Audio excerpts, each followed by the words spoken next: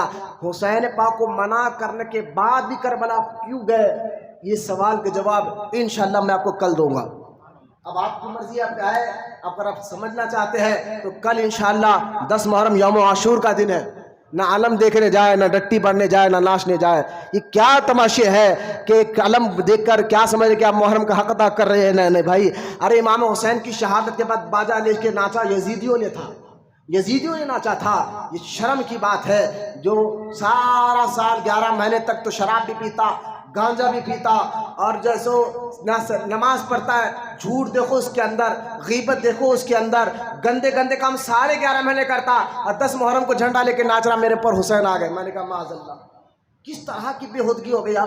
تعجب ہے نا، غالب کا وہ شعر میں اکثر یاد کرتا ہوں کہ دنیا میں بے خوفوں کی کمی نہیں ہے، غالب ایک ڈھونڈو تو 1000 ملتے ہیں۔ یہ سمجھے آج یہی حال ہو گیا ہے، جیسے وہ ناچ رہا ہے، ارے جانتا ہے دوست بھی انہیں اس کے اوپر، پہلے تو کوئی ولی کسی کے آنکھ پر نہیں آتے، کوئی بھی بزرگ کسی کے آنکھ پر، سو مل کر کسی کے آنکھ پر نہیں آتے، یہ سب غلط ہے۔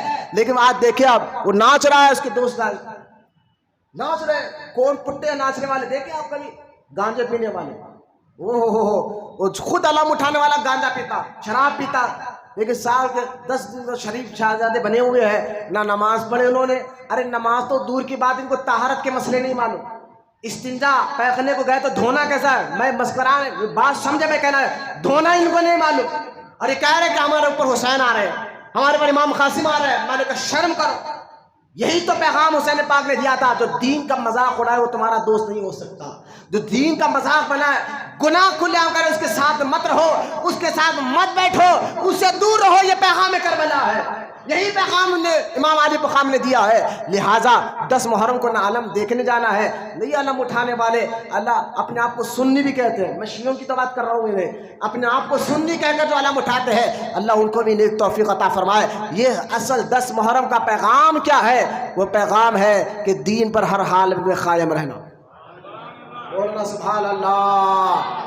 آج RSS BJP کے ڈر میں آ کر دین کو مت چھوڑو، داڑھی رکھنا مت ڈرو، نمازیں پڑھنا مت چھوڑو، یہ آئیں گے ایسے جاتے رہیں گے، اپنے دین پر مضبوطی سے قائم رہو۔ حسین نے یہی کربلا سے پیغام دیا ہے، اور یزید تو آتے رہیں گے ہر دور میں۔ آج بھی یزید کی فکر ہے، جو دین کا مذاق بنائے اپنے آپ کو مسلمان کہہ کر، لہٰذا وہ یزید کی فکر کو اپنا رہا ہے، اور حالات کو نہیں دیکھو، حالات کچھ بھی ہو پھر بھی مسلمان اللہ رسول کے کہنے پر چل رہا ہے، وہ حسین کا سچا غلام ہے، حسین پاک کا سچا غلام ہے۔ انشاءاللہ کل میں آپ کو جواب دوں گا کہ حسین پاک کربلا سے آپ کے صحابہ نے منع کیا تو پھر بھی گئے کیوں، یہ وہاں بھی کرتے ہیں، اس کا جواب انشاءاللہ زندگی رکھ اللہ تو کل دوں گا، کیونکہ یوم عاشورہ ہے، تو ایسے روٹوں پر وقت گزارنے سے بہتر ہے اللہ کے گھر میں بیٹھ کر ذکر حسین سنیں، دین کا پیغام سنیں۔ کل انشاءاللہ دن کے 11 بجے سے 3 سے 4 بجے تک محفل چلتے رہے گی، اور دعائے عاشورہ بھی اسی مسجد میں پڑھا جائے گا۔ اب آئیں گے نا انشاءاللہ، آپ اکیلے نہیں، بالکل ساتھ میں 2-4 کو لے کر چال ہوٹل میں کیا بیٹھ کے وقت برباد کرتا، چبوتروں پہ بیٹھ کر کیا وقت برباد کرتا، دوستوں کے ساتھ بیٹھو تو غیبت چغل خوری، ان کے ساتھ بیٹھو تو معاذ اللہ فحش باتیں، گندی باتیں، چھوڑنا ان باتوں کو، کھینچ کر محبت سے پیار کر کے مسجد میں لا جاؤ، کیا پتا آپ کے لانے پر وہ سدھر جائے تو اللہ آپ کی بھی بخشش فرما دے گا۔ دین کی دعوت دے اپنی حیثیت کے مطابق، صرف نیکی کی دعوت دینا مولانا لوگوں کا کام نہیں، آپ بھی اپنی حیثیت کے مطابق دیتے رہے، خود بھی چلے دوسروں کو بھی دیں گے نا انشاءاللہ۔ اللہ ہم کو عمل کی توفیق عطا فرمائے، کہنے سننے سے زیادہ اللہ کی بارگاہ میں دعا اللہ ہم تمام کی عبادتوں کو قبول فرمائے۔ یا اللہ کربلا کا جو پیغام ہے اس پہ عمل کرنے کی توفیق عطا فرمائے۔ یا اللہ امام حسین کا سچا غلام بنا، صحابہ اور اہل بیت کا سچا غلام بنا، مولا صحابہ اہل بیت سے سچی محبت عطا فرما۔ یا اللہ ہم تمام جتنے حاضر ہیں سب کو سچا عاشق رسول بنا، قیامت تک ہماری نسل میں عاشق رسولوں کو پیدا فرما۔ جتنے بوڑھے بچے بیٹھے مولا ان کے بیٹھنے کو قبول فرما، ان کی عبادتوں کو قبول فرما۔ مرتے دم تک یا اللہ آخری سانس تک پہلی سب میں کھڑ کر 5 ٹائم بعد جماعت نماز سنی امام کے پیچھے پڑھنے کی توفیق عطا فرما۔ وما علینا الا البلاغ والحمد للہ رب العالمین۔